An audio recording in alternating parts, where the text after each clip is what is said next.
अस्सलाम वालेकुम। कैसे हैं आप सब? उम्मीद है खैरियत से ही होंगे इंशाल्लाह। अल्लाह अपने हिफ्ज़ अमान में रखे। तो कल हमने एक बड़ा मुनफरिद टॉपिक डिस्कस किया था तुर्की अल्फाज के हवाले से। तो आज भी उसी की कंटिन्यूटी में हमने उसी से रिलेटेड वोकैबुलरी वर्ड्स निकाले हैं।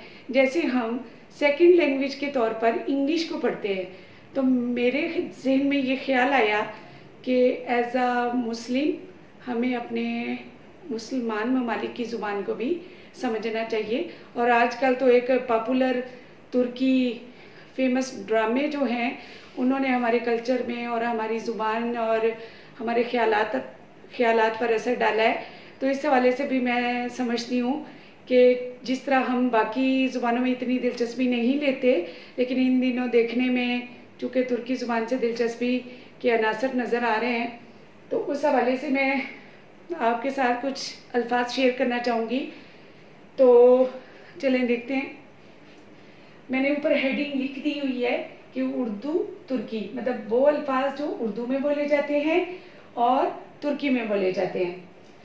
तो किताब उर्दू में बोली जाती है और तुर्की में किताब, पे के साथ किताब। इसी तरह दूसरा वर्ड है हमारे पास हकीम, और तुर्की में बोला जाता है हेकीम। तीसरा लफ्ज हमारे पास है हफ्ता, जो जुमे के बाद जिस दिन को हम कहेंगे जुमा और हफ्ता, तो दिन का नाम है। और तुर्की में हेफ्ता, मतलब ये किस प्रोनाउंसिएशन के साथ आएगा, हेफ्ता। तो वो हेफ्ता सिंगल दिन को नहीं कहते, वो कहते हैं कि जैसे सोमवार, मंगल, बुध, जुमेरात और जुमा मिलाकर हेफ्ता कहते हैं, कि मतलब उन टोटल दिनों को मिला के वो हेफ्ता कहते हैं, स्पेसिफिकली एक दिन को नहीं कहते। नज़र, हमारे यहाँ देखने को नज़र और तुर्की में नज़ार। इसी तरह शायर, हम ज़बर के साथ पढ़ते हैं पोइट, और वो शायर। और अदब में जो हम अफसाना इस्तेमाल करते हैं लफ्ज़ अफसाना, और तुर्की में इफ्साना।